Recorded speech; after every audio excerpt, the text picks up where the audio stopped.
How to get anime hair in Roblox.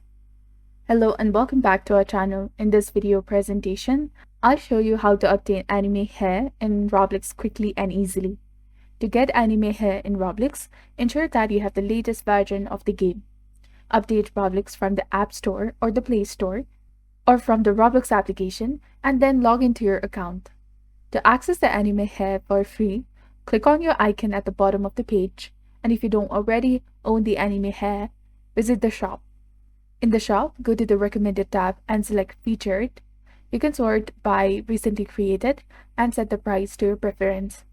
By setting the price to 3, you can find characters like Hayden, Devine, Parker, Blaine, Charlie, Peyton, Riley, and Cameron, all offering free anime hair. Click on the green button at the bottom of the page to acquire the desired hair bundle. Choose your preferred bundle and click on the free button. You can now equip this hair and customize your outfit. So I hope this guide on obtaining anime hair in Roblox was helpful. If you found this video useful, please consider liking and subscribing for more helpful tips and tutorials. And don't forget to hit that bell icon to stay updated with our latest contents.